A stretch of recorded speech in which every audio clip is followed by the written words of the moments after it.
Good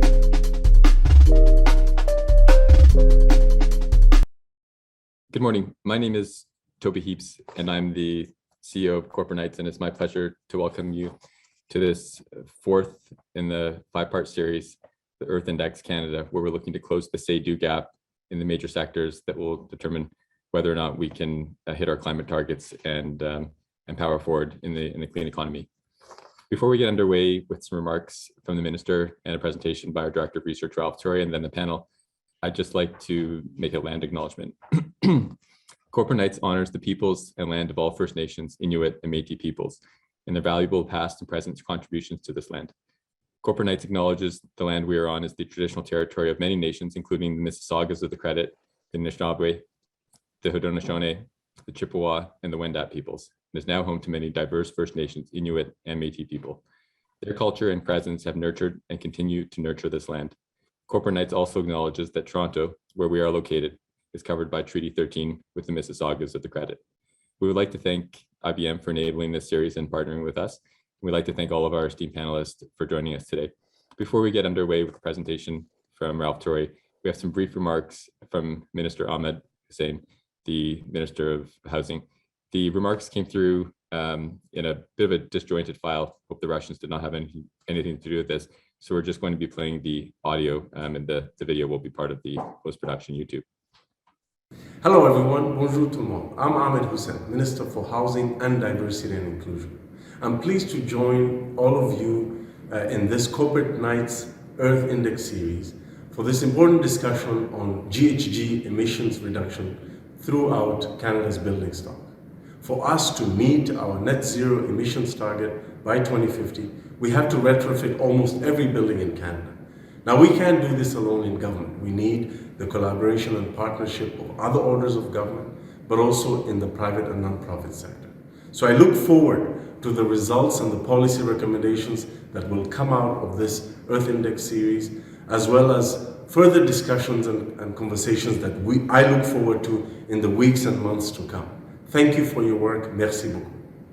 It was good to hear from Minister Hussein, who's asked us to send over a summary of the discussion today, and he's quite keen on the insights that come out that have application for him in his role as the minister responsible for CMHC in particular, but also for housing more largely. So before we pass it to Ralph Torrey, our Director of Research, who's done a tremendous amount of work, in particular over the last year and a half, modeling the different opportunities to really get serious and decarbonize at scale our residential and our commercial and institutional building stock.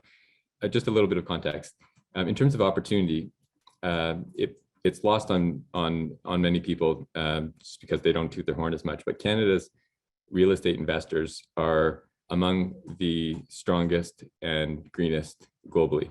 12 of the 40 largest commercial landlords on the planet are based in Canada. That's an outgrowth of our sophisticated pension fund system, which has large real estate investment mandates, including BCIMC unit Quadrille, and we have James with us here today from there, and also some of the family-owned corporations, the Power Corp, which have huge real estate assets, and the prowess as well of Brookfield. And so together, our 12 largest commercial real estate investors touch all corners of the planet with their real estate investment holdings, and many of them have been recognized as among their leaders in terms of the real estate investment benchmark, GRESB, for being in the top tier, including the Quebec pension funds, Ivanhoe Cambridge, which is has a strong record as well. So we have a lot to play with and benefit in terms of hundreds of billions of dollars of real estate investments around the world, where we can scale and export our excellence that we're deploying here in Canada, including our property tech. We have initiatives like the Building Energy Innovators Council that is agglomerating all these, both the producers of technology and the users of the technology. We have companies like IBM, who is partnering with us on this series, who have technology they're scaling across the world to get real-time know-how and insight to optimize energy. And we have the fastest unicorn in Canadian history is a property tech, green building play called Nexii, N-E-X-I-I, which includes among its executives Gregor Robertson, former mayor of Vancouver, which has become $1 billion company in just a matter of years, with its technology to rapidly scale up and reduce the cost of producing near zero carbon building structures. So we've got lots to work with, but we cannot rest on our laurels and move slowly. We've seen around the world in our G7 neighbors, they're moving with much more determination, in particular Italy, which has a super bonus structure where they will apply up to 110% subsidy for homeowners who want to make deep retrofits and electrify their homes of up to and exceeding even sums of 250,000 euros where the whole check is written. Has to be done in 3 years. It's of course there's a little bit of fraud with something of that scale, but by and large it seems to be running quite successful, creating over 100,000 jobs in Italy, boosting their GDP almost 1%. And that's the kind of sort of scale and ambition that we'll need to do here in Canada as well if we want to catch up to the opportunity that's staring us in the face. But before we get into that discussion, get a lay of the land, state of play, pass it over to Ralph Torrey, our Director of Research. Thank you, Toby. I'm going to it. leave this slide up for a while because I think that it summarizes both where we've come from and the nature of the challenge that we're facing. What you're looking at are the greenhouse gas emissions from Canadian buildings from 2005 through to 2019. As you can see, they have not come down. In fact, 2019, which is the last year that we have the data for, just before the pandemic struck, they hit an all-time high, 91 million tons. This is residential and commercial buildings. This is just the fuel use and the halocarbons as well, which are important in the commercial building sector. Doesn't include the indirect emissions from electricity. So these are, this is a big chunk of our national emissions, and we haven't been able to make it budge. What we're doing has been, at least until now, ineffective. And we are now left with the prospect of having to cut emissions from our buildings by half by 2030, just for the sector to do its prorated share of meeting our national target. And this is not generally even on the list of what are considered hard to decarbonize sectors, and yet there it is. This is a retrofit challenge. I'm going to say a few things about this that I think most of the panelists and probably many of the people who are tuned in this morning are aware of, but just to set the stage for the expert interventions that are to follow my comments, this is a retrofit challenge.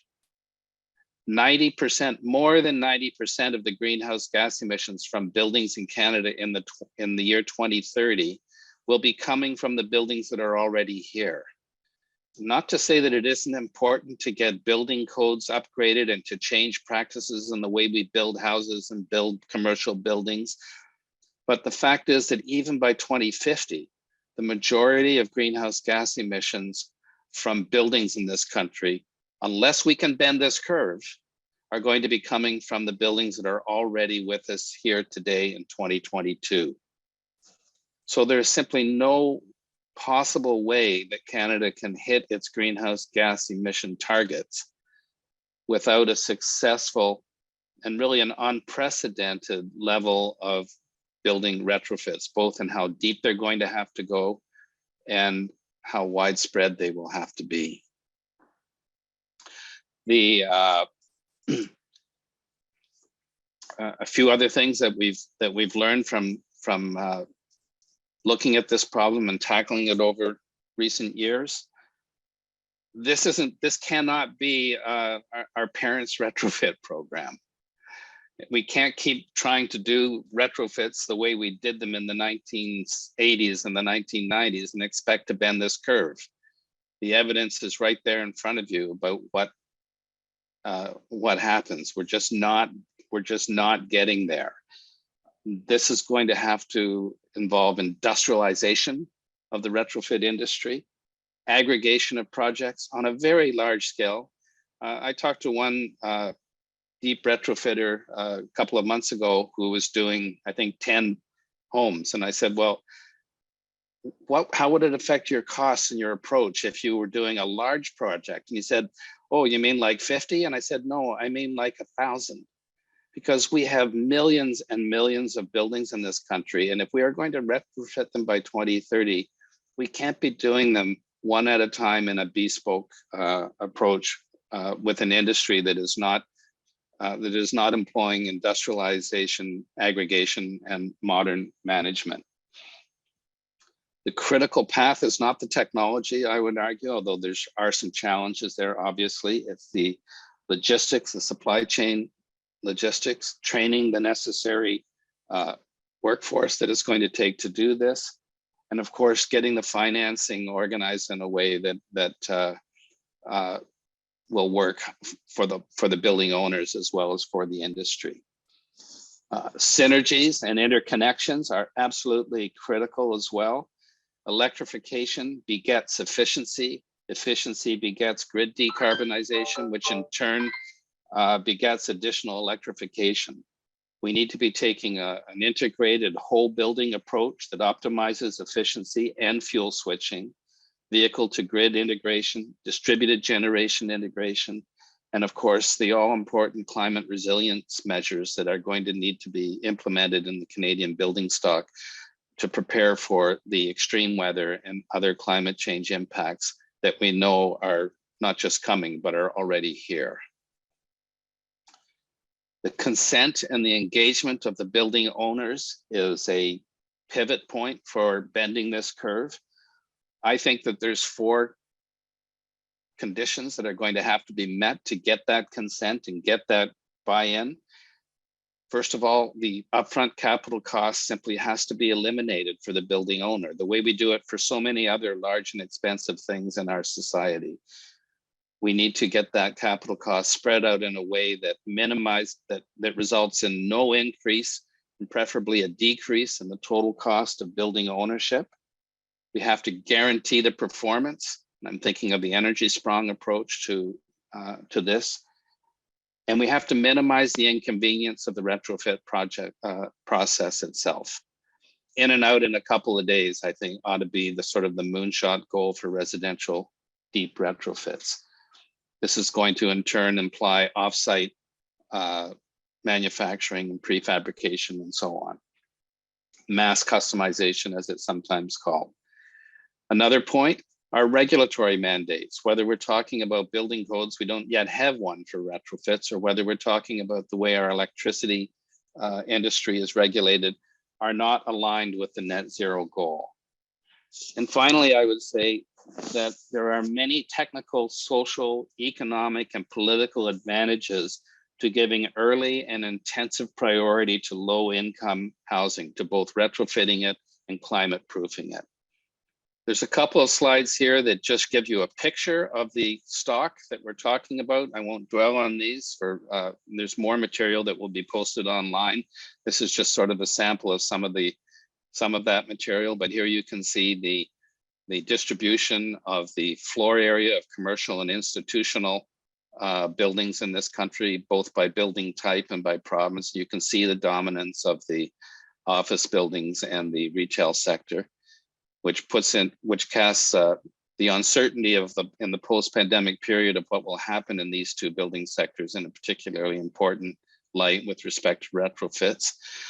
I want to say a little bit before wrapping up about the economic and financial dimensions of this challenge. I'm going to start at the bottom of this chart, which shows the estimated annual capital investment that would be required over a range of different scenarios to do a net zero retrofit of all of the buildings in Canada. It's a large range from $14 billion to $48 billion a year. It's a lot of money. It's a big investment, but it's in the same ballpark as the spending that we do on a routine year-to-year basis in our building sector. We spend $80 billion a year in this country on capital upgrades to our buildings. We spend another $20 to $40 billion a year on routine maintenance and repairs. We spend another $58 billion a year on fuel and electricity for those buildings. So in the context of this $160 to $180 billion a year level of current expenditures on buildings in this country, we're looking at a price of between $14 to $48 billion a year to make them climate fit. The challenge is the financing, not the actual cost. This final slide is a little bit of a shout out to a paper that I wrote with Brendan Haley last year called Canada's Climate Retrofit Mission. You can see it on the Efficiency Canada website. And it explores the question that I started my remarks with, which was, how do we bend that curve? What do we need to do differently from the way we've been acting historically to really start to make the difference we need in the emissions from our buildings? And in this slide, you can see some of the key components that we identified for a successful bending of that emission curve. The building retrofit component of the climate change response is so important in ways that go well beyond its contribution to the meeting our emission reduction targets. This is the sector that will bring the climate change response quite literally into everybody's home. This is the sector, and this is the initiative, the deep retrofit initiative, that more than any other will distribute its economic and employment benefits throughout the land, wherever there are buildings. And I think that also retrofitting is the initiative that if it's done intelligently and sensitively, will be the key to the climate transition more broadly being done in an equitable and just way. So with those opening comments, I will turn it back to the panelists. I look forward to learning about how we can bend that curve. Thank you very much. Thanks, Ralph, for that tour de force. And just for everyone listening, we'll post a copy of this presentation in the summary piece on our discussion today. So we can see, Ralph's call to action: $14 to $48 billion a year. That's at least one order of magnitude more than the sort of public commitments that we've had so far. So it puts in perspective what the stretch is that we need to do. But as Ralph said, the opportunity is immense, not just decarbonization, but also on economic growth and job creation.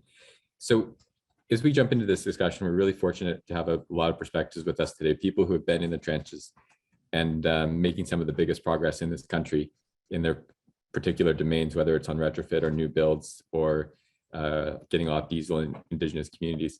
So I'd like to start with Leona Humchit, who leads the off diesel work in her community and has had learnings along the way and is really rapidly scaling the off diesel initiative across her entire community. Leona, can you just, for all the folks that are here not familiar with the work that you've been doing, can you just give us a bit of a kind of landscape of where you're coming from and what you've learned and what lessons you think there are in that for the rest of the country as we decarbonize the housing stock of northern and other communities and Indigenous communities as well?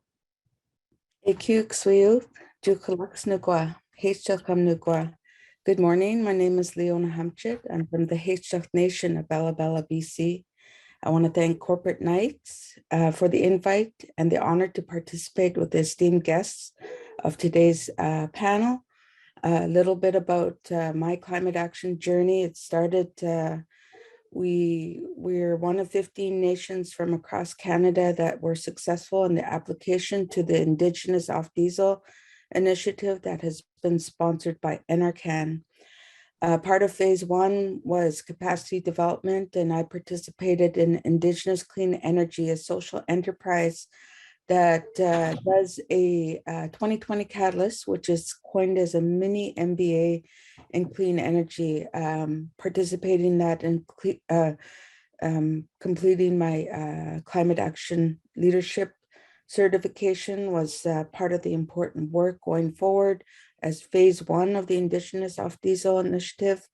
I now sit on Indigenous Clean Energy's Advisory Council, and as part of the global hub within the Indigenous Clean Energy, was very blessed to participate with the Indigenous Clean Energy at COP26 in November. It was a very exciting highlight for me and my journey in clean energy. I want to thank the founder, Chris Henderson, for all of his work, his insight, his validation that, the world recognize that the world could learn a lot from Indigenous people and their values and strategic orientation on sustainability and stewardship. The Hishak word for clean energy is Tlahueos Kanswakawisa, the power that comes from our territories, which includes solar, hydro, tidal, wind, and geothermal. Wakawisa means environment. The Hishak do not divide our natural world into pieces. Everything is one. We are part of the Wakawisa, therefore we are responsible to it. Our responsibility to our land, water, and other living things is our ultimate responsibility. This teaching is what gives our climate action work its power.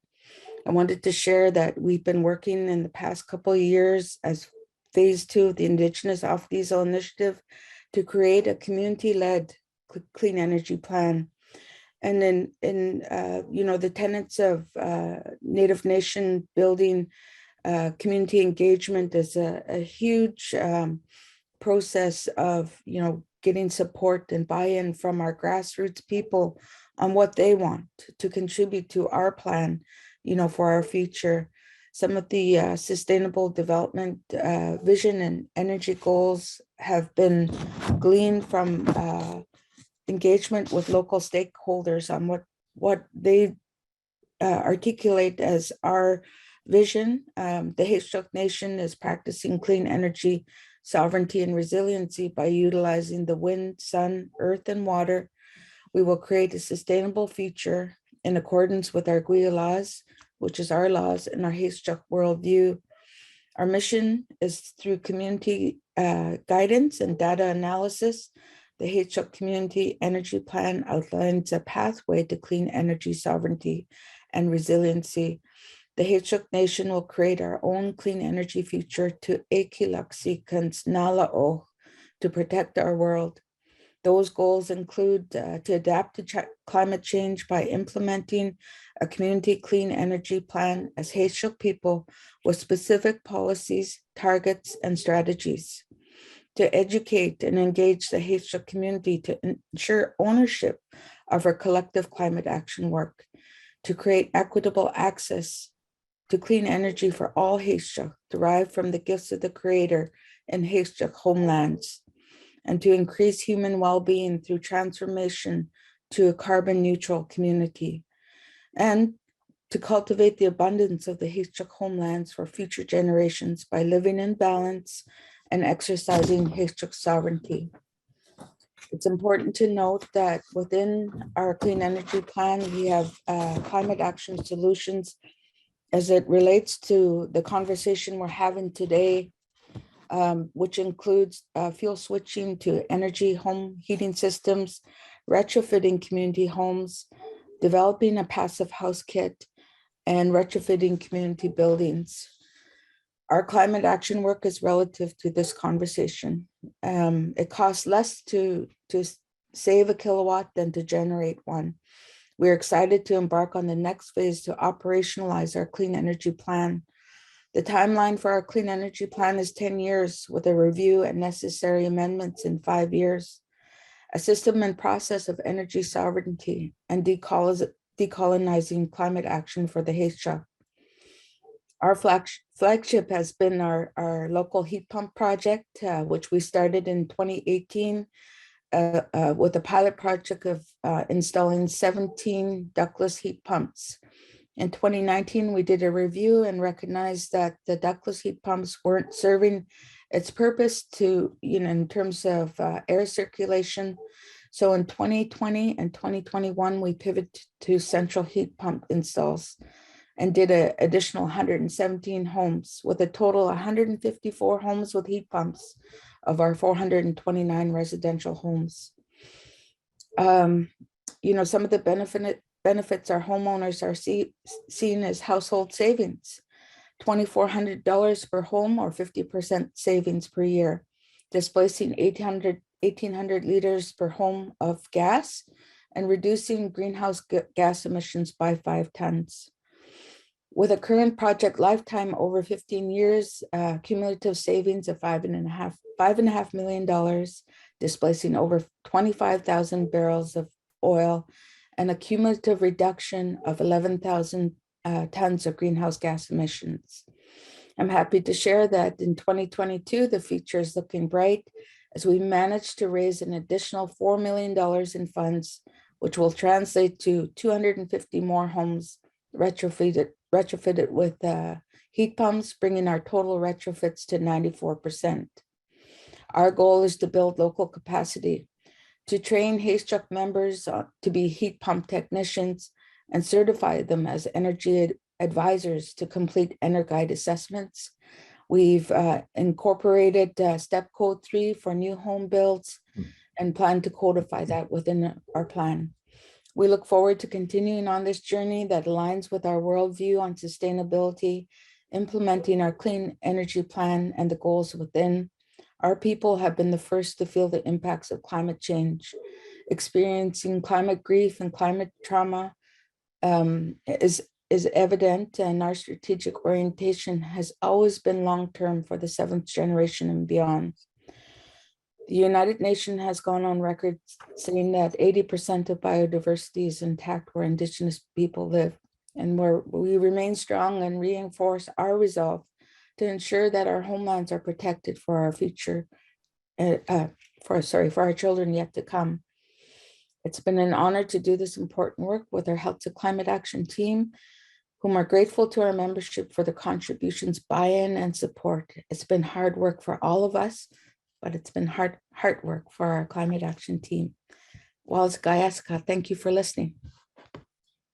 Thanks, Leona, for your wisdom and the powerful example.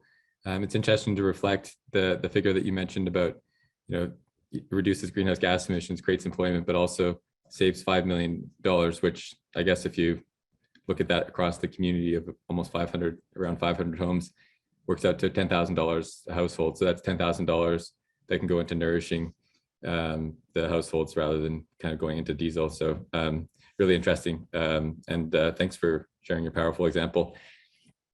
Reza, you have been a pioneer as a builder with Landmark, building net zero homes. By the counts that I've seen, you may have, I think your company has built more than anybody else in the country so far, which hopefully will become, it's becoming a much more competitive space. And you also have been looking at how we can scale, modularize, and use technology in decentralized ways to really allow this movement to take the pace that it needs to. I was wondering if you could share with us a little bit about just what you've learned in your decades in this space, in actually building beautiful net zero homes that people want to buy and live in, and figuring out how to make it more cost effective and scalable. Thanks, Toby. Ralph's presentation was really great. The biggest concern, of course, is the homes that are being built. But Canada builds on the average about close to 200,000 homes a year. And over the next 20 years, that's about 4 million homes, or in the next 50 years, so it's going to be a significant number of new houses. So we are a home builder, and our goal has been decarbonizing the home construction methodology that is extremely chaotic. It's 100 years old. It's the one industry that has not used technology for 100 years, so extremely inefficient.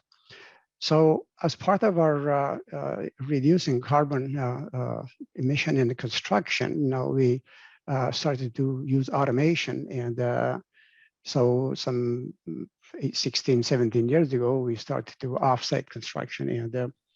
And then 12 years ago, we built a fully automated CNC controlled factory. And we have done a lot of research. An offsite construction for a house, for example, saves between 5 to 7, 8 tons, depending on the size of the house, of carbon emitted just in the construction methodology. It includes a lot of transportation. The on-site construction includes an awful lot of transportation, which are the equivalent of well over 100. The trips for are equal of 1 ton truck. But But the offsite makes construction very efficient. It reduces cycle time. These all are connected to direct carbon expenditure. These things that happen with transition to transportation. Material waste is just, it's crazy. We're talking about 5 to 7 tons of material waste for an on-site construction that will be mitigated. This is good material. With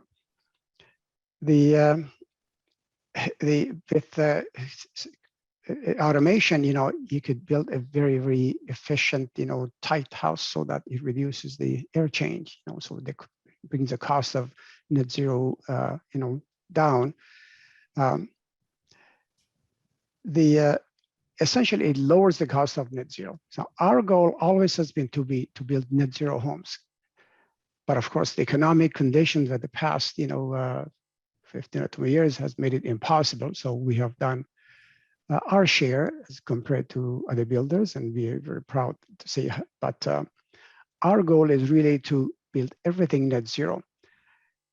I think that there is the light at the end of the tunnel really is a real light, and it's not the train from now on. I think that we should be able to, the cost of actually the building a net zero house has gone significantly down. And we have, in our case, it brought it down, significantly. So it's becoming really affordable. The cost of PV has come down significantly. So it's becoming more and more affordable. Some of the banks have interest now to actually put that through a mortgage. That's a big event, of course. So we also have a solar division that, in our company that we install solar for our own purpose and other builders. So factoring is, there are two components to the decarbonization of buildings. One is actually the building itself, and the other one is the operation of the building. Now, buildings are about 40%, account 40% of carbon emission. But a construction of a building, it could be horrendous, by itself, So that is one of the things that we have to be really careful, and we have to eliminate the carbon emission of use the proper material and eliminate the waste in terms of using technology to produce this in a very efficient way. It is possible, according to some research, to get very close to net zero actually in the construction of a home. Okay, I can't remember the gentleman's name, but he's done a study, if you use a proper material. And then by using technology, we could bring the cost of building a net zero home significantly down. And fortunately, technology is advancing in terms of storage. As we know, everybody is now working on storage, and the cost of PV is coming down. So we have a lot of hope, that a lot of hope. And I really strongly believe that this time it's for real. The support of the federal government now is going to make a huge difference. And I'm hoping that within 2 to 3 years that not just us, but a lot of builders across the country, that we will build net zero houses with the support that is going to be available. Thanks, Reza. And just to illustrate, when you're talking about these factories and the technology and the AI decentralized, you're talking about sort of prefabricated solutions that then reduce reduce the embedded carbon, reduce the transport, make it more efficient. We have a question here from somebody saying, thanks for laying out the benefits of prefab. They're totally sold on the idea, and they're wondering if Landmark is considering Landmark or Promise. If you want to say a little bit about Promise, I'm sure people will be curious to hear about it. The new venture that has investment from the PSP, one of the largest pension funds in the country. But are you going to be rolling are these solutions available now, or when do you think they'll be available for other builders of homes to and communities to utilize? Well, from the operation of our existing plant, which is state of the art, and there, we were after 12, 13 years, still, not very many like it built because it's so massive. So we start to think about, a way that we could actually enable smaller, the entities, not that we're big, but, we were just dedicated to, spend the money and create this, but it is too large. So it's difficult. It takes too much expertise. It creates, it takes a long time to make it profitable. So we embarked on research and development and using robotics and AI. And we have a startup that we got support from some major companies in the country to develop that. And we are well on our way. And yes, I think that's going to make a huge difference. So we could have micro factories that could be built anywhere. It could be or in small towns, cities, or large cities, but depend. We could, and this is a scalable system. All the technology is provided by the know-how by Promise Robotics, and so it eliminates that fear that well, if we spend a lot of money building a factory, we have to now create expertise, highly technical expertise in AI or in software, in driving robots or driving machines. And we take that out of the equation so that it makes it possible to have a very reasonable cost of a small factory and build houses. And that's, I think we feel very strongly that this is going to make a huge difference. Our investors are giant, of our in our economic part of this country. So they believed in that, and so we have a lot of hope that this will help the decarbonization of construction and expand that, at least eliminate the problems with the offsite construction in the coming years. I guess it's a nice alignment too, because the main investor, the PSP Public Service Pension, it will the public service workers who will be helping with this. That's right. That's and we are really, yes, and of course we have Radical Ventures, which is one of the largest venture companies, and they invest in AI. So we're proud to say that they saw what we're doing and they supported us. So, well, we really appreciate your example, and also this new venture, or this to bring prefabricated net zero homes to the masses. So, thanks, Reza. We also have with us Kent Taylor, Global Director of Workplace Technology and Design at IBM.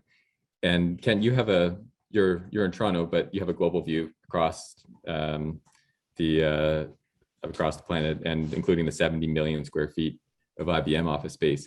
Can you kind of just give us some insights on what some of the key opportunities are for technology to help us get a better sense and tackle this decarbonization challenge, this awesome decarbonization challenge? Sure, Toby. First of all, I wanted to thank you for the opportunity to speak today. Really great being here with all these great panelists. I'm learning so much, and I really loved where we're headed with this entire topic. So thank you. I think I want to set the stage with IBM because we've always accepted our responsibility as corporate citizens in the community, both nationally and globally. And IBM has always wanted to be at the forefront of the companies which are working to make our world a better place to live and work.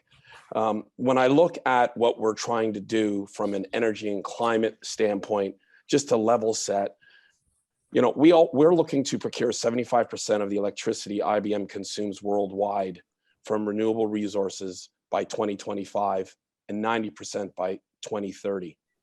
We're looking to reach our net zero greenhouse gas emissions by 2030 using feasible technologies to remove residual emissions. And we're also looking to implement a minimum of 3,000 energy conservation projects to avoid the consumption of over 275,000 megawatt hours of energy from 2021 to 2025. So those are very lofty energy and climate change goals. We've had over 50 years of environmental programs. We've had a corporate environmental policy since 1971, and we've had an annual corporate environmental report since 1990. So all of these things we've been doing for a very long time, and IBM takes it extremely seriously. When I look at how we are looking at sustainability, we want to achieve a year-to-year reduction in water withdrawals at specified IBM locations globally.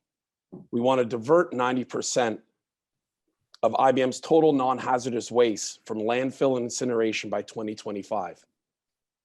And we want to plant 50 pollinator gardens at IBM locations globally by the end of year 2023 to support biodiversity. So as I look at all of that, and I look at the question you have, one of the things that we've done is we've created this environmental intelligence suite, which includes Envisi. Envisi is really a data entry management system that allows us to really modernize how we track all of our deliverables, all of our goals, and all of our KPIs. It allows us to use utility bill data collection, for instance. We're allowed to, we can look at renewable energy tracking, energy conservation tracking, reporting, and planning. All of these things are now what we call working to be on the glass, which is really running through our software and data transformation so that we can access this information globally at any point, real time.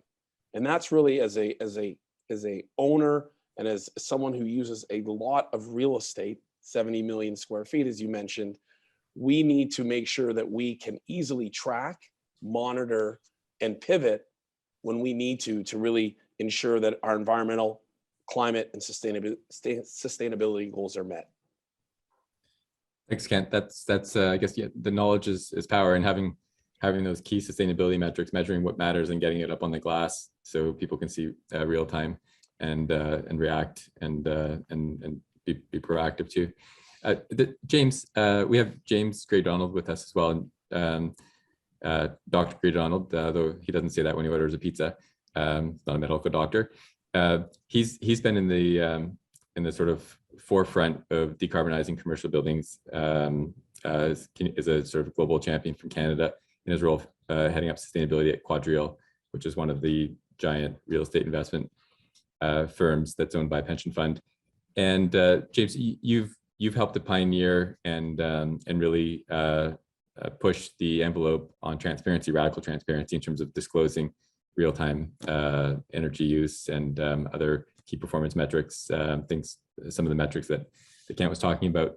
And you've learned a lot along the way about the challenges, what works, what doesn't. And it would be really interesting to get your take on, what do we need to do to crack this nut to, finally get on with the sort of more rapid decarbonization of commercial building sector? Yeah, I think, thanks, Toby, and thank you to IBM and everyone for the invitation to speak today. I think there's fast data and slow time, and the most important is actually slow time, which is government policy. And we see the investor transparency regulation that's happening in Europe, the SFDR, is radically shifting how investors are thinking about sustainability and green products. And then same, the STEP code and the Toronto Green Standard are radically shifting the way new development is happening in those limited geographies. And so, more long-term policies that have those runways that provide policy certainty and carbon price certainty are going to lead to radical market shifts. So that's a precondition. You can't do CSR without strong intelligent government policy that's stepping up. The second is to make good investment decisions, you need really strong data. You can, we did a, excuse me, what we thought was an 80% carbon reduction of an office building using waste heat recovery and all sorts of neat technologies. We're going to probably get closer to 30 or 40% because we didn't have real-time data, because and the lesson is you need sub-meter data, you need interval data, you need occupancy data. And once you have really granular stuff, then amazing solutions open up. And the real estate sector, put bluntly, sucks at data. We're 20 years behind many industries in terms of the type of data we have. What's fascinating is that as we're building out, we haven't announced a net zero target, but we're building out the model for it. Getting to 2050, but getting to 2030 and like a 50% absolute reduction is cash positive. And most of the heavy lifting is done by increasing data, sub-metering, interval metering, and it's profitable. And most of the industry is nowhere on it. And so those are, if you do those two things, and yeah, there's an initial investment required in data, but you're seeing 3-4 times return per dollar you invest in getting better energy carbon data. So that's my big push. And then, I think the other is that the sustainable finance is moving quickly, and real estate prices in Canada keep going up, so you don't have to do much to make money in Canada. But if there's a reckoning, the people who are smart are going to continue making money, and the others are going to get walloped like they haven't seen before. Interesting. The 3 to 4x return on investment on the data, that's pretty powerful metric. You've also talked about just in a sort of other conversations about the leapfrog event in the warehouse space. Can you maybe just color that a bit for us? Yeah, warehouse is culturally being a difficult place. So the tenants pay the bills directly, the utility bills directly. They're being typically very price sensitive to initial rent and operating costs.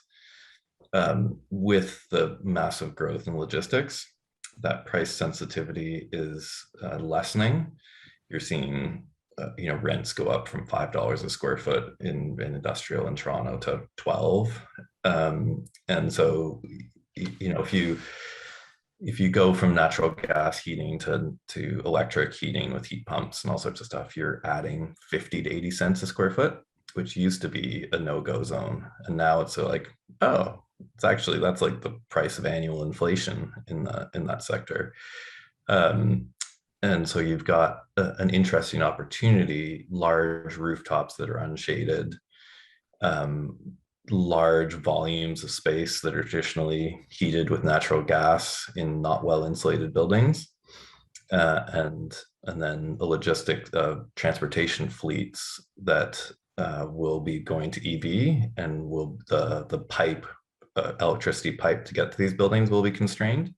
So you've got a few factors coming together saying that actually warehouses that are forgotten in the industry may leapfrog to be the first sector that's significant percentage of new product will be net zero, and retrofits will make sense.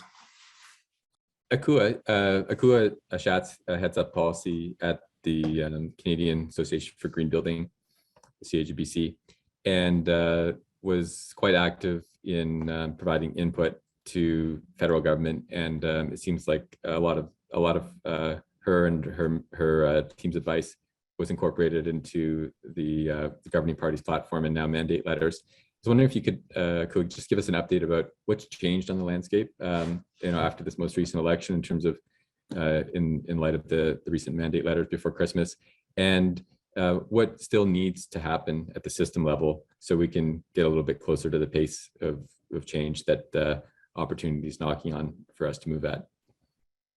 Thanks, Toby. No, that's a helpful setup. We have been really pushing hard over the last several years around the role that retrofits can play for Canada in achieving Canada's carbon emission targets. And increasingly, we're seeing governments come on side with that and recognizing the important role that they play. And so when we look at, the mandate letters came out for the ministers towards as an early Christmas present back in December for all of those that were watching with bated breath. And they essentially sort of followed along with the commitments that were made going into the election. And there are certain key policies that are going to matter. They came at it from, I'd say, a multi-pronged approach when it comes to the retrofit lens. So some of the things to watch as key drivers, and also, as Jamie was saying, contributing to some of that predictability that we need in the marketplace. On the retrofit fronts is really the launch of the National Infrastructure Assessment, which will include buildings and really seek to define the role that buildings play and our infrastructure investments play. Building codes, which have always actually not had oversight of a minister, will for the first time be under the ministerial charge with Minister Wilkinson from NRCan in combination with with Minister Champagne from ISED. And they have also committed to the net zero building emissions code by 2024. So they were supposed to do that back by 2022. Now they've got a minister up front there. It's likely that we're going to see that existing building code then come up, which will be another critical tool predicting and signaling to the market where they need to be in terms of their performance. There was also a net zero emissions building strategy and a labeling policy that was put on the work plan for ministers. But I'd say the piece that's missing, and to Jamie's point, it does not mention institutional and commercial buildings. And this, data is power. So we need to see a greater level of regulation around collecting and tracking and leveraging data from buildings.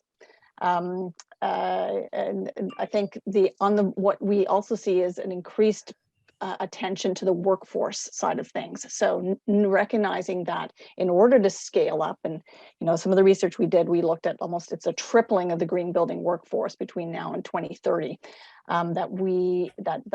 We've seen commitments by ESDC, so Employment Services and Development Canada, to Clean Jobs Training Center, to redesigning Canada's training benefits approach to address some of the gaps in training and upskilling, as knowing that these pieces need to go collectively and together. I noted in the chat that some person was mentioning, what about embodied carbon? And we know that products and materials are also critical to retrofits. And so we're looking at a buy clean strategy. So procurement, that government signal to say what the industry needs to be able to meet in order to be a preferred supplier. And so this buy clean strategy, along with a low carbon building materials innovation hub, will be pieces that will anchor the development of those and recognition and elevation of some of those low carbon materials and products. And then I think lastly is the focus on the grid. So getting the grid as clean as possible, as early as possible. And so there's the writing is that writing on the wall for Wilkinson is to see about 100% net zero electricity system by 2035. So I think for us, there's a number of places we go next, and some of the other folks on this call will dig into that more so. At the end of last year, we released a Decarbonizing Large Buildings report, which you can find on our site, which looked at the technologies and business case for deep carbon retrofits across 50 different archetypes across the country.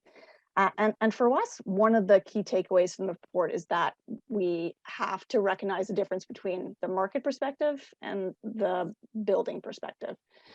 So from a market perspective, when we think about reducing emissions from buildings, we're looking at this like gradual decline, walking down the side of a mountain of emissions.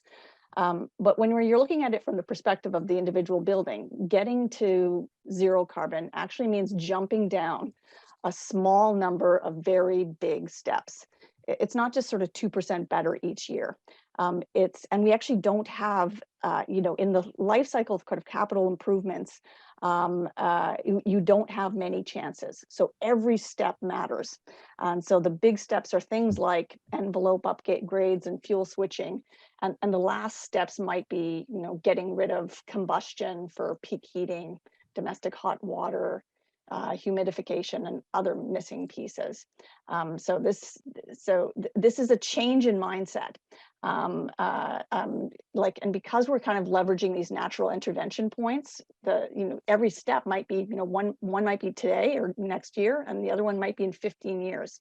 So how do you get the most out of those big steps from a technical perspective? From our perspective, you need a plan. You have to have, every building needs to have a zero carbon plan that essentially sets zero carbon as the goal and figures out how to get there going back in time. And that because if you want to leverage the normal building renewal cycles to make that's the only way to make them sort of more affordable and improve the business case. To improve business case, we know that it's really important for the building envelope upgrades to be made, and they overall will decrease the number and the size of the heat pumps as well as overall the operating costs.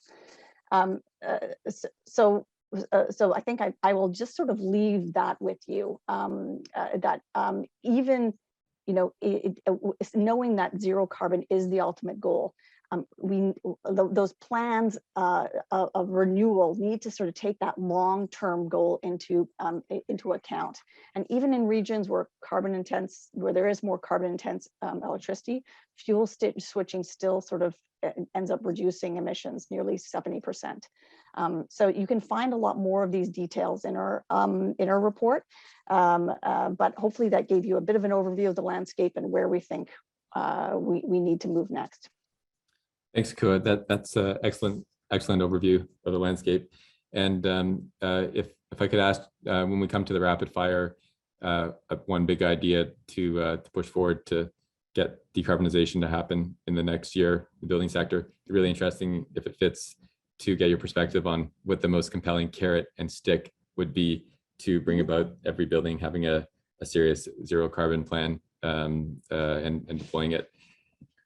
Next up, we have Julia Langer. Julia has been in this space, residential, commercial, the affordability side, active on the policy side, active on the business model side in her role as CEO of the Atmospheric Fund. And you straddle both sides and have looked at this issue from many different angles and have identified some of the sort of key social type mechanism gaps in terms of having a concierge service to make this easier for people who it may not be their number one priority, and they hit various obstacles and then sometimes don't overcome them. But you've been working on this for some time, and you know what we're doing and what we need to do. It's an order of magnitude more, and the opportunity that's there. What are the kind of key things that you think we need to hit home to be able to get our retrofit rates, up in that 5% per year of the stock range, and really move forward with electrifying our building infrastructure? I know it's a pretty big topic, but I'm asking that of you because I know that you've got that all in your brain, and so I'm really curious to hear your thoughts. Great, thanks, Toby. I guess maybe the way I'll get into this, because it is very broad, is to build on Ralph's overview, in that, just in terms of that pace, in terms of some of the complexities, in terms of some of the barriers. Let's just get a little bit practical. The fact is, it is complicated, so it's not that it's technically impossible. We've done this, various of us have done this in buildings across the country. But you know, it's lots of moving pieces. And in particular, if you want to go deep in terms of retrofits, and we need to multi-solve. So we can't just pay just attention to the carbon. That's centrally important, but we have to look at both the social aspects and the resilience aspects and the financial aspects all together. And you think about a building owner, and that's not their expertise. You know, they're great at managing their building, but not necessarily at, you know, moving into a whole new sort of technological area with lots of objectives to meet. And so and then we've got capital looking for impact, which is an awesome problem to have, and not necessarily finding the great project. So, you know, we've got a bit of a mismatch. And so that's just to take, you know, where we went with this, having done what we would call demonstration de-risking projects at the Atmospheric Fund for about a decade, working with the federal government, with Natural Resources Canada, is that, yeah, of course, it's technically possible, and we can get well past sort of shallow retrofits. But the approach is really to provide a service, and a service that is expert and supportive and focused on multi-solving, that kind of concierge that you mentioned. We call it our retrofit accelerator. And our focus at TAF has been on MURBs, but in fact, what we need to get that pace and scale that you talked about is retrofit accelerators for every sector and every geography. So commercial sector, warehouses, retail, single family, you know, all of these sectors need the experts and the specialists who really care about that sector and about excellence in multi-solving to achieve those objectives. And so what they would do, and what we do in the MURB sector, is we originate projects. So we you know, go out to the sector and say, hey, you know, it's time to do retrofits. It's, you know, so it's not a path. We can't be passive anymore. We have to really be out there pitching it, bringing those projects in. We have to help them plan. So, and plan it so that it is comprehensive, so that I like Akua's point about, you know, taking the big steps, right? So you have to help somebody make those, what does that look like? And then how do you do that step? Sometimes we help with procurement because we'd like to bring in the social dimension. So a lot of the work in the Toronto community housing retrofits that we've helped with, we've used Building Up as part of the service provider team. So, you know, that's sort of like a hard to employ sector, you know, and constituency that actually are tenants of TCHC buildings, and put them to work in the program. We have to assemble money, and you know, there is some commercial opportunity here, but in order to get deep and fast, we need to assemble the commercial money along with the concessionary money, along with the free money, in order to really be able to make that work financially. And you need to structure that. And that's where TAF has an advantage as an investor. We have our own capital, we've brought in others' capital, and we have to be creative about those financial structures that can make what seems like an impossible project possible when you structure it, and you know, just get the bankers in the game. So it's not just the sort of techno-nerdy people, it's get the bankers into play and make that work. And then implementation with excellence, you know, so you know, Reza was talking about, you know, sort of modular. We have to get cost compression into this game. And start making, and that can come through a variety of mechanisms, and transitions are hard, but you know, if you buy one heat pump, it's going to cost X. If you buy 1,000 heat pumps, it's going to cost, I don't know, 25% less than that. I don't know where's the, you know, the actual price point going to go, but we have to start being market makers rather than price takers on this, and really drive it. And that means governments, you know, the capital markets, and the concierges and the building owners doing this together, because we want to achieve those results. So it's really, I think, a more active and proactive way of approaching it. And we'll learn by doing, and we will get those cost compressions through volume and aggregation, for sure. We can put together these projects and sell them up. We can securitize this just like any other asset. We need to think of it as an asset class. And there's other organizations that we're working with across the country who are looking at other aspects of the market. As I say, we focus on the multi-unit residential and have mostly done on the social and affordable, but also condos and apartments. But I'll just say that this needs to be a public service. So we've looked at various business models for retrofit accelerators, and if you ask the building owner to pay for it, you just put another barrier in front of them. That's not where we need to be right now. And if you try to fund it through the suppliers, the goods and services, then you're not a trusted third party.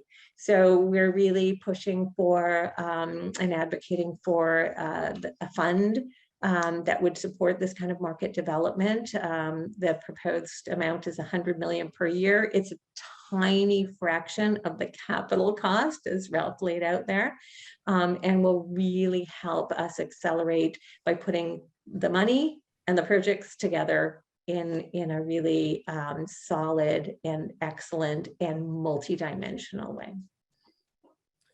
Thanks, Julia. That's really helpful. I had three just quick follow-up questions, if I might, and I can see Steve is kind of noting a lot of things, and Steve Mennel, who's with us, Chief Climate Officer for CMHC, organization that is active in this space and has a breadth and influence on our housing sector like nothing else in the country.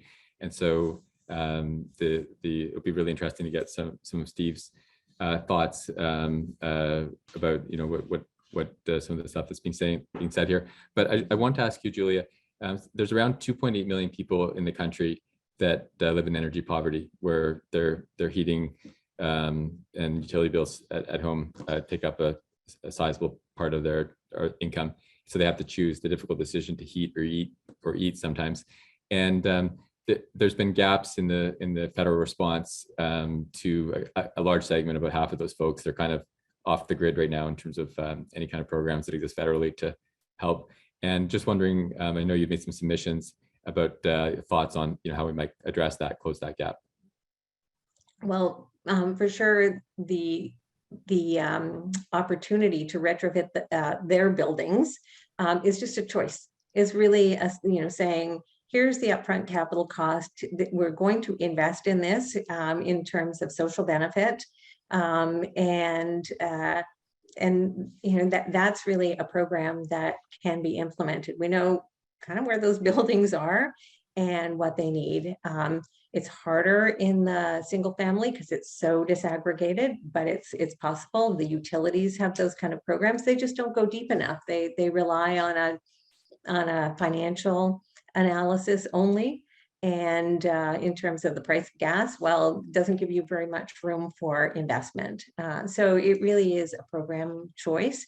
And the value proposition is that this can get us into the scale.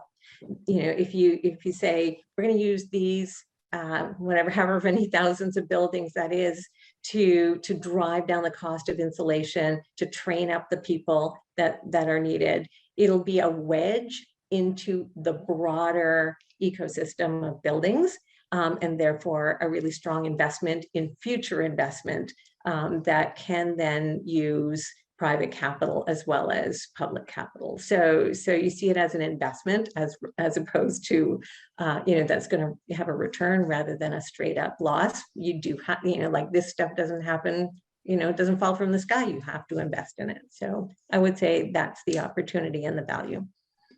Interesting. And then the other two quick follow-ups. One is if you could just share a little bit about what they're doing in New York with local law 97, and then you had been instrumental. I remember going together with you to see the city planner at the time. I think it was Jennifer Keesmaat in Toronto, to broach the idea about mandatory reporting for energy and water for buildings, and then you helped carry that over into the provincial, getting it done. Now that data is available, just be interesting to find out, is it being used to good effect? Do you have any So those quick two follow-ups, and then we can move on to. Yeah. Well, super excited about Local Law 97, and it's certainly been looked at by a variety of municipalities. This is basically where New York, not only are they looking at energy use per square foot, they're looking at carbon emission per square foot, and then having requirements. And we had Urban Land Institute had one of the sort of designers of Local Law 97 come up, and he said, in the end, it's the threat of fines that has mobilized the minds to, of the building owners. And, they reach out to the consultants and say, okay, I've been working on my energy use. Now, how can I, put that together with my carbon use? And to Akua's point, this has made them focus on the grid, because the electrification process is, like getting your space heating emissions down through electrification is a key way to do that. And then they start looking at, where's my electricity coming from? And if that's high carbon, then you can't really achieve your targets. And this is certainly something that is making a difference at the city level. So it's certainly something that Toronto is looking at. No plans that I can see, but a lot of exploration. And then what did you asked about? The water and the energy. The reporting and benchmarking. Well, that data is there. And I presume it's mostly being used, maybe Akua, you have more sort of insight to this. It's mostly being used by individual building owners. I mean, it's their own data. They're being required now to look at it. No sense that it's being used collectively yet. Interesting. We also have with us Catherine and Steve, and then we're going to go to a rapid sort of round 1 minute response from each person on a big idea to move the needle on decarbonization in the next year from your vantage point. But Catherine Thorne, first Senior Director, Community Energy Planning, Enwave. Lots of people in Toronto will know Enwave from the big tower, water cooling, taking water from the lake, getting it to buildings. But Enwave has been capitalized, multi-billion-dollar company now with capital from Ontario Teachers Pension Plan, and is looking at and getting going with utility scale application of decarbonization of buildings, including looking at Geo Energy, which has a lot of potential. And so it'd be interesting if we had questions in the chat too, but how do we scale this up? How do we get utility scale? And traditionally, we've kind of gone to the utilities that sell us the gas, and then ask them to help us reduce our need for the gas, which I always thought might not work out so good in the long term in terms of pure alignment. Enwave is interesting because you don't sell fossil fuels. That's not your business.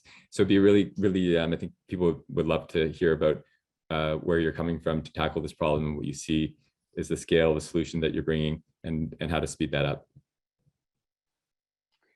Yeah, and we're working on many exciting things at scale. That is our business, deploying solutions at sort of the neighborhood scale to tackle this problem. So as you said, many people know what we're doing downtown, but a lot of people don't realize that we're actually working on developing new district systems across North America that can help decarbonize mainly new developments right now, though the retrofit question is the big one that we're tackling next. And that's starting with creating these systems for new developments as the anchor, and then being able to expand from there to retrofit buildings. And I certainly echo the comments made by Julia about needs for financial incentives to be able to address that retrofit sector, because of our experience with connecting buildings that are existing to our existing networks, and what it takes to be able to do that and make it feasible.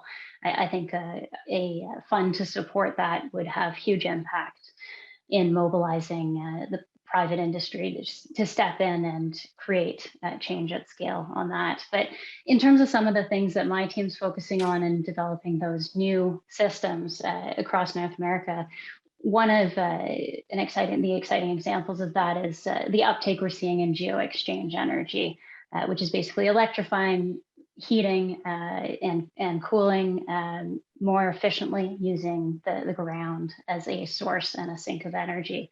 And we recently worked with Mattamy Homes and the city of Markham, and actually got some early stage enabling support from the Atmospheric Fund to be able to create a great new model for a system for the Springwater community in Markham, which is for just over 300 homes, so that we're not asking 300 individual homeowners to make individual decisions, do their own research, and look at this large capital investment that they'd have to individually put in up front when they might move in 5 years and figure out, how that would affect their decision. Instead, we're starting with a community of homes that's being put in and putting in that solution from the start to create that scale. Now we're also doing that at a much larger scale, where that's for single detached homes and townhouses, which is an exciting new application, relatively new in North America for district energy, which commonly targets sort of larger density developments, which we're also, of course, working on and seeing a lot of uptake in recovering all the heat that goes down our drains. So we're recovering heat from wastewater, putting in large scale heat pumps to be able to supply both heating and actually rejecting heat as well, to supply cooling for those buildings. So we're working on one development that's 8,000 residential units, which will have a major impact over time. And really, I just want to say a bit more about what's needed to continue to scale this up. I think, Toby, it's interesting you mentioned the comments about gas. There were a couple realizations that I've had over the past few years on working on these projects, and that comes from working through the details. One example is that we've seen that working with developers, the natural gas infrastructure that gets put into new developments, major master plan new developments, is actually initially installed by the developers typically and paid for by the developers, and then they get a rebate from the gas utility to be able to contribute to that cost based on how much gas is going to be used. However, if you're not planning to use gas and you happen to be between two developments that require gas, then as the developer, I've heard that you're still asked to put in that gas infrastructure and you get no rebate if you don't use that gas. So that's a very big mismatch in incentive and what we're trying to achieve. So tackling things like that and covering those types of barriers, I think, is important. And then, one other point I'll make is just about the schedule for development approvals. That can actually be one of the best tools, I think, to help advance these low carbon and net zero solutions for new buildings, because really schedule is one of the major barriers to doing new things. Basically, changing your business as usual approach presents a risk to schedule, and that's what we've heard from developers as one of the key drivers of their business model, is getting to market quickly, getting through the municipal approvals.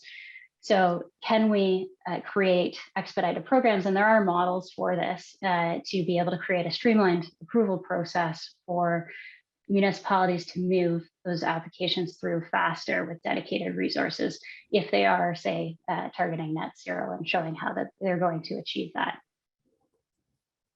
Okay, great. That's thanks, Catherine. I just learned a lot there that I wasn't aware of, and I'm glad that the Ontario Teachers Pension Plan. I think they're going to benefit from this. The teachers will benefit from this in Ontario, and it's nice to hear the scale. The 8,000 sort of community scale, and that's what it's going to take. So, Steve, you've been listening to this conversation the whole time and hearing lots of ideas. You're in the middle of huge number of programs at CMHC that are in action right now, and some to come. It'd be interesting to just kind of get your thoughts at this point in the conversation about what CMHC is doing to address some of the need to fill the gap and make it easier for people to act. And what you see is the sort of landscape of options, not necessarily options that will be deployed in the near term, the landscape of options from your sort of point of view as an expert in large scale financing insurance of national building stocks.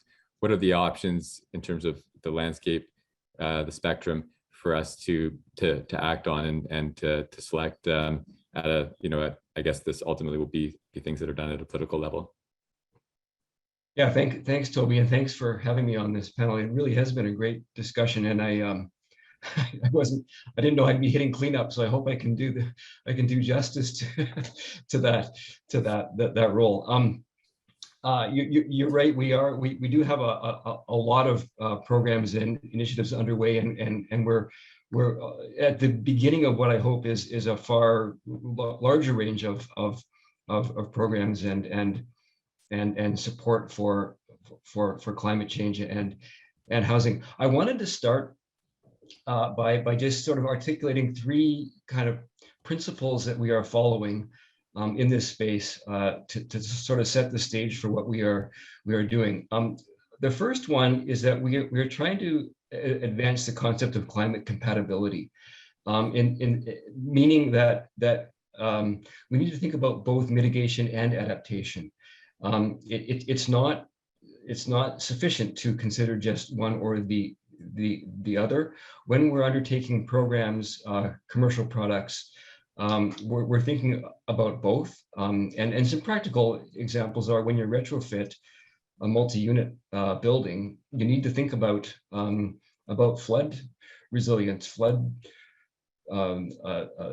risk mitigation at the same time. So, and there are simple things that can be done in many cases that aren't very costly, and there are more expensive solutions, but it's the right time to think about mitigation as you're retrofitting for decarbonization. The second principle is that we're really trying to think about housing at the community scale, not at the building or individual unit scale. That's not to say, of course, that we're not upgrading and retrofitting individual units, but there are many opportunities to affect climate change at the community level when we're doing retrofits. Again, to use a multi-unit example, there are lots of opportunities to densify, to add to the building stock when we're upgrading an existing building. This is particularly true in the older high-rise multi-unit stock. Many of those sites have opportunities to be densified at the same time. It also often helps the financial case. So we want to be thinking about that. We also want to be thinking about the location of housing when we're looking at new housing, and in particular when we're thinking about applying mortgage insurance to that housing, both homeowner and rental. Location of the housing really matters in terms of enabling people to live lower carbon lifestyles. A 15-minute neighborhood has benefits that include decarbonization or lowering our carbon footprint, but also other housing benefits, affordability, social inclusion, and so on. So community scale matters. And the third one is sort of a similar concept, which is that housing affordability and climate compatibility should not be in opposition. We do hear this quite a bit, and it's simply not true if you consider the full life cycle costs of that housing and the public and private costs imposed on government and the corporate sector by those housing decisions. We will find that climate compatibility and affordability align. You need to do the same things to make housing affordable, especially at scale, and to make it climate compatible. So that kind of thinking of this with a systems view is really important, because we don't think that a series of one-off programs will be sufficient. We have to change some of the underlying systems and assumptions. So that said, when we're sort of thinking about the retrofit topic, which I realize is a subject this morning, I think the solutions are very different for the three kind of sectors of housing. Private rental housing, here is where we need greater access to capital, and Ralph opened with talking about that. This is an area that we can, there's a lot we can do here. the world is awash in capital, and we can bring capital to the table through our commercial mortgage insurance and securitization programs, and we intend to do so. There, of course, are practical limits to how much that will help, because it's all debt financing. You eventually have to repay. We can make the terms and conditions of repayment much easier, but in the end, it's still debt capital. But there's a lot we can do there. On the community housing sector, Julia is right. I believe we need to introduce greater support for that sector to undertake these deep retrofits, concierge programs, other support that could be provided to generate economies of scale, to bring expertise that may not be easily available to that sector. This will, of course, require subsidy programs, and these are things that I know will be considered. And then on homeowner retrofits, this is again largely an issue of scale and bringing the right financial solutions to the table. I think we need to look at ways to make make the cost differential of capital much steeper with respect to climate compatibility. Right now, your cost of capital as a homeowner, if you're going to do a retrofit to your house, is basically the same as if you're purchasing a new or existing non-climate compatible house. There's really very little differentiation in terms of the cost to you as a homeowner. That could change, and I think we need to drive some of that change to our system, which will in turn start to change lending and lending behaviors and incentives, and certainly buying changes. So those are the things that I think we need to think about on the system level. Okay, thanks, Steve. That's really helpful, and thanks for batting cleanup. I think you made good contact, and we just need to make sure we turbocharge all our runners so we can get them across home plate in time. And the message, overriding message, is climate compatibility, affordability. They go together. If they don't go together, it's because there's a system issue. When we need to fix the system, and those things, those intervention opportunities you outline are it's a really good list to look at. And so it's good that you're inside the place that can make some great progress in this. And all the people here and a lot of the folks that are attending too, you can see that they're quite engaged. We'll be there to keep track and help in any way that we can, both at the sort of the private and public level. So we have just a little bit of time. If I could ask everyone to condense this last answer into 30 seconds, we'll go the same order as we went through the conversation. It's a rapid fire. And the question is, what's the most important thing to be done in the next year to move the needle on decarbonization of the building stock from your vantage point? First up, Leona, and then 30 seconds, and we'll run through everybody and then have everybody on their way. Leona? Yeah, so Indigenous people had systems of governance and economies pre-contact. We are actively advancing the decolonizing systems of dependency and striving for agency. I call to support financial contributions to social enterprises such as Indigenous Clean Energy, friends and trusted support organizations that support First Nations such as EcoTrust, that help build on our success for climate action solutions. Economies of scale, procurement are important tenets that the government needs to consider to advance our collective work. We need non-onerous and prescriptive funding contributions for supporting clean energy to help level up climate action. Climate change transcends concerns for my nation, this province, our country, this world. It's a global existential threat. We need a shift in our consciousness. Government must support communities and cities for ambitious goals, strategies, and targets for climate action. Protect our world. Thanks, Leona. Reza? We might have lost Reza. Kent? Thank you very much, Toby. Let me get off mute here. I think with the 30 seconds I have, I think the key thing here is reliable data is really the start to everyone's environmental, energy, and climate change journey. I would say that, you know, you have to get automated with your data and commit on your sustainability goals and really use that data to really drive your journey. Because without knowing what you're tracking, you can't manage, you know, what you can't really see. And that's really what's important. And it's got to be reliable, it's got to be consistent, and it's really vital to this important change. So Thanks, Ken. Jamie? Yeah, I think two things really is just do it.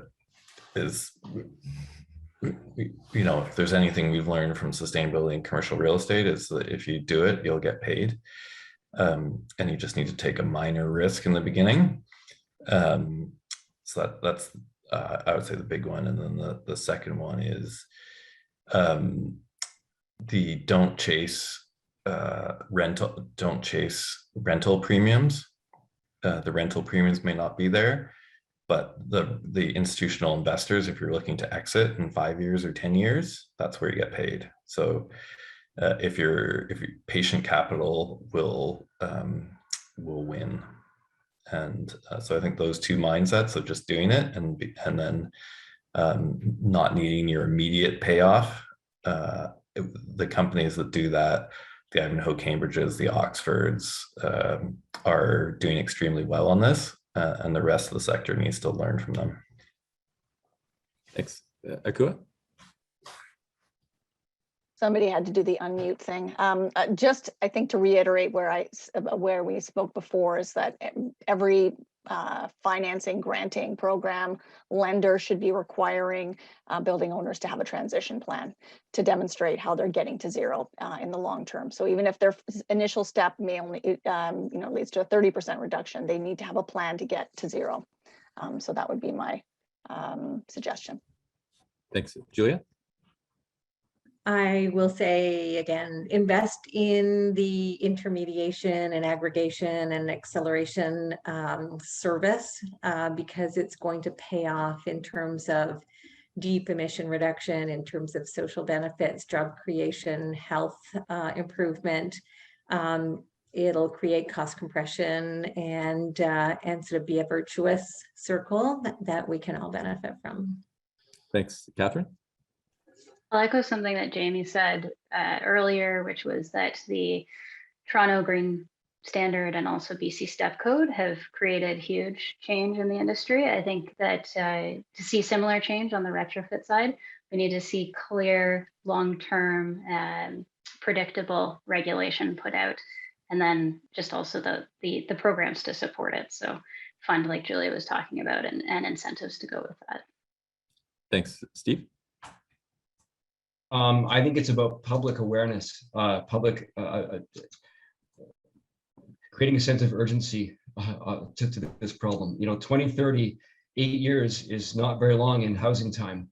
We're already planning the buildings that will be built and occupied in 2030, and even 2050 is just around the corner. I don't think there's anywhere near the degree of public understanding of this issue that there needs to be. So I think focus on getting the message out broadly.